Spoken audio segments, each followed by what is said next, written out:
Hello and hi, everybody. Welcome to Evenings with Anna. How's everybody doing? As I promised, I was going to come back and tell you about my day. So here we go.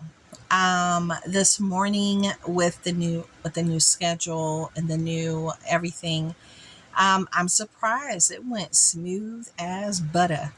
I left the house in enough time where I wasn't caught up in a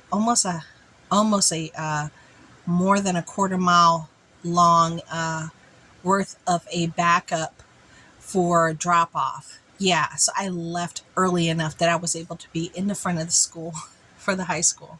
So yay!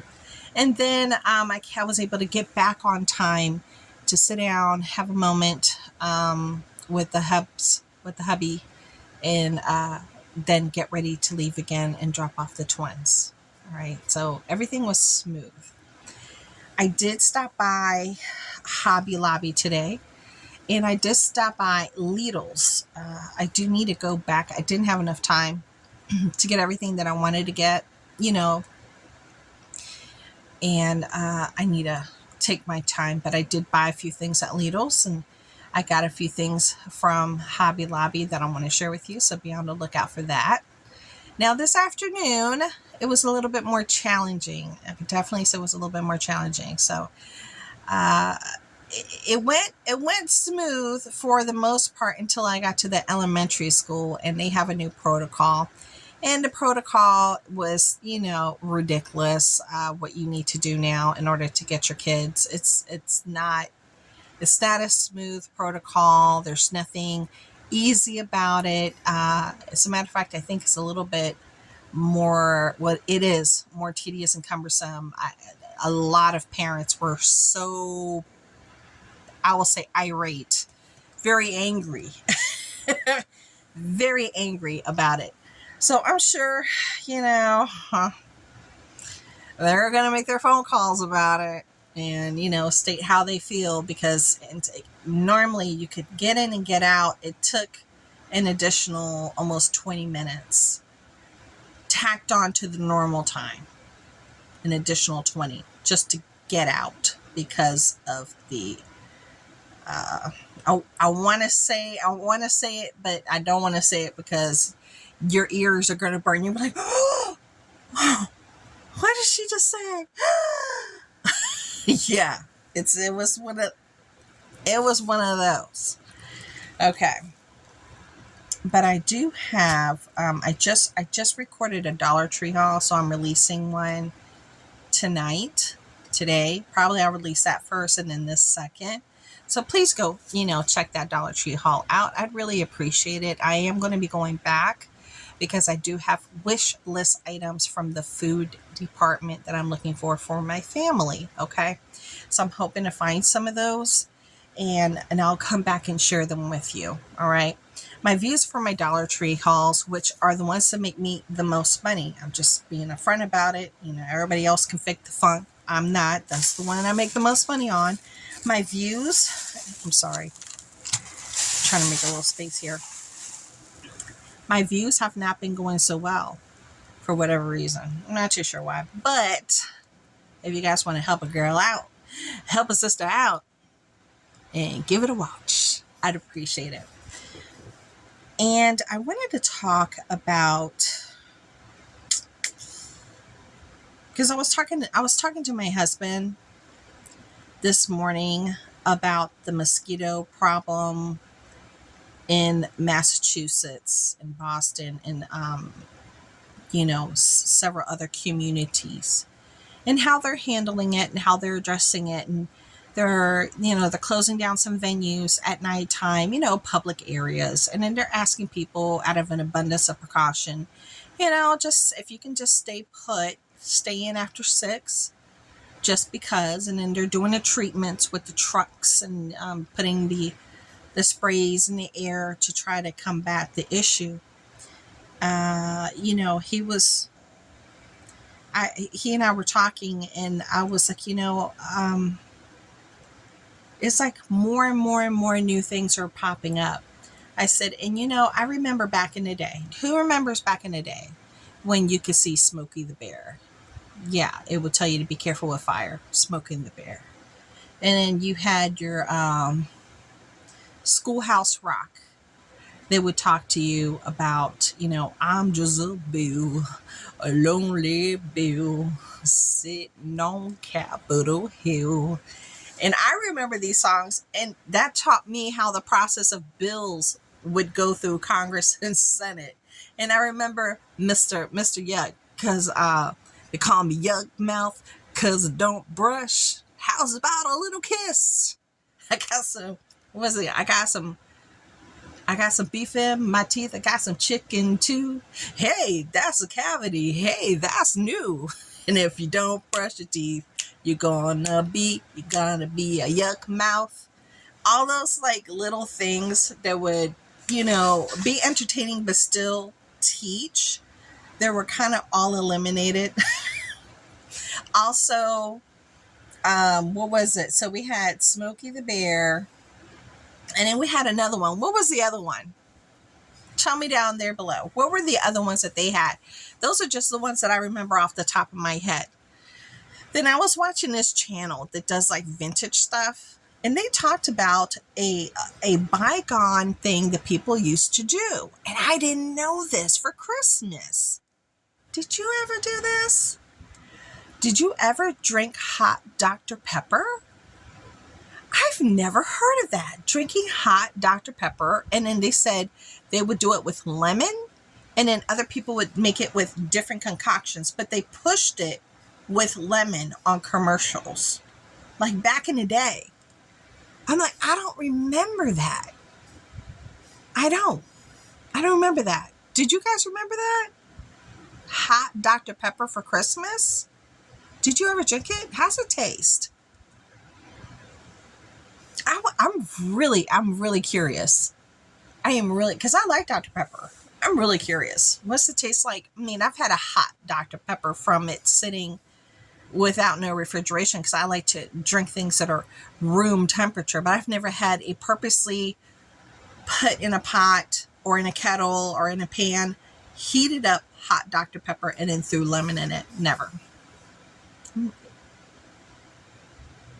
Yeah, that's new to me. Okay.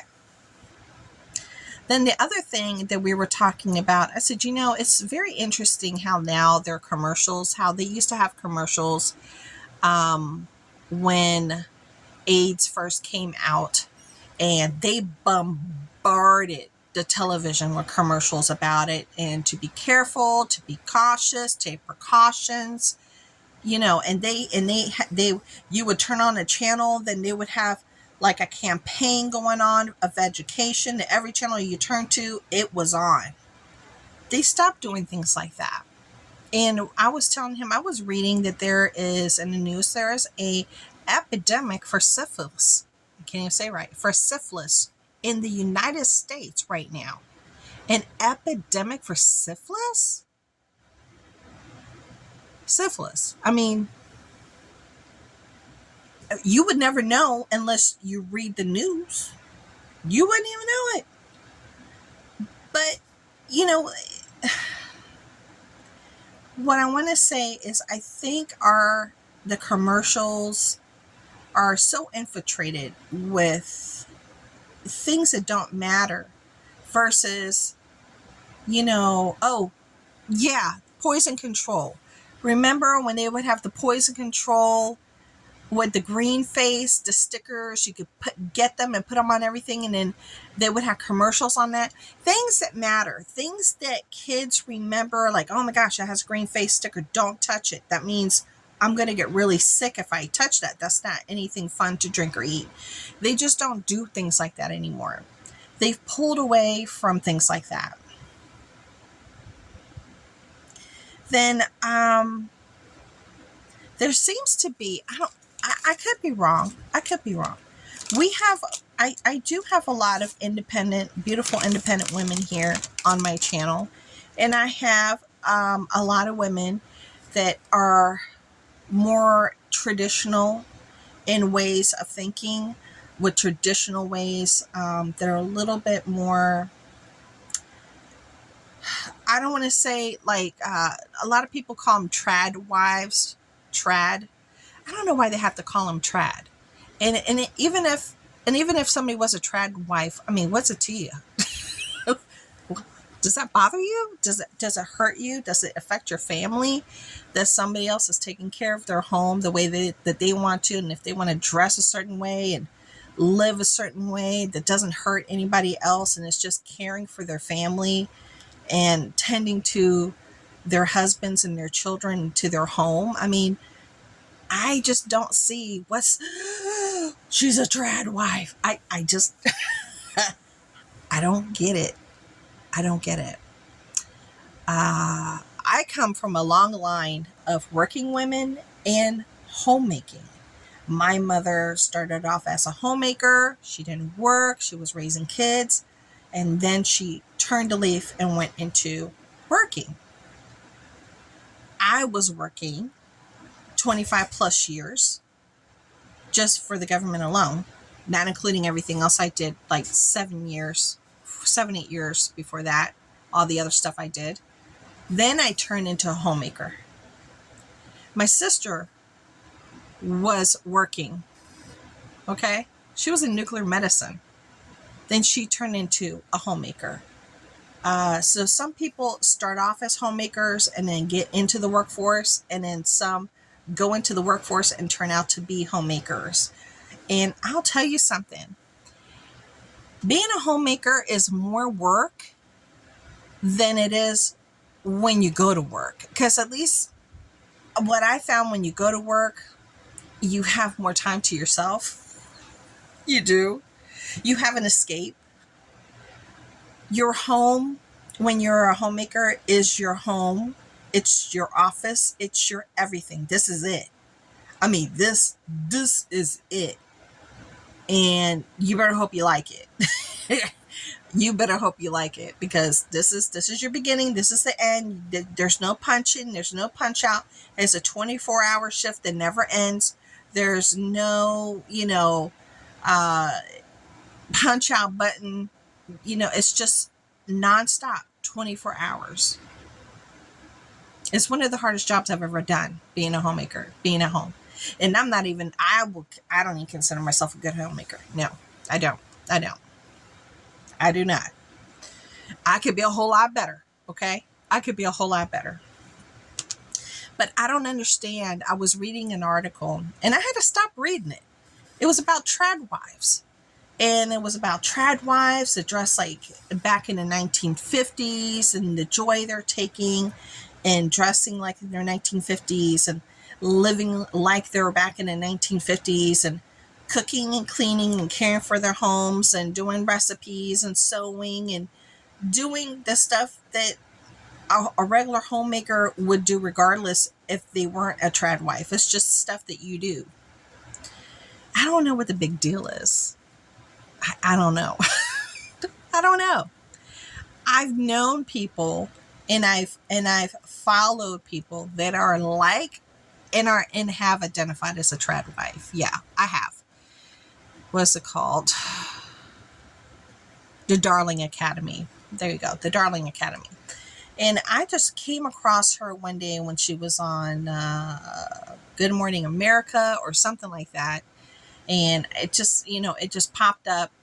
And I was like, what is that about? Like, what is she talking about? And I just, I clicked on her stuff, and she has a website. She has YouTube. And it's basically just, she doesn't have any children. So she caters to her husband. Okay. She takes care of her home. She cooks for her husband. She makes sure that everything's taken care of. She irons his clothes. She loves, having a nice little tea party by herself and having a nice little tea set. No big deal. I don't get what the problem is. I'm like, oh my God, the girl is ironing clothes for her husband. Wait, she's making her man a meal? No. Wait a minute. Did she clean are you trying to tell me she cleaned the house? No. I don't get it. I don't get it. What's so bad about that? You guys tell me down below. Am I missing the point here? Am I missing the point? Because these are women, for the most part, when they're trad wives, is they're married and they go into the union with an agreement and with the acknowledgement of these are my expectations. Every marriage should have that. These are my expectations. This is how, this is what I expect from you, and this is what I expect from you. And then you meet in the middle. I just don't understand. How is that hurting anybody? Well, I'm going to end it here. I want you guys to give me your opinion on that. I know that was a lot. I just can't wrap my head around it. So I'll look forward to reading what you have to say about it, okay? I'll talk to y'all later.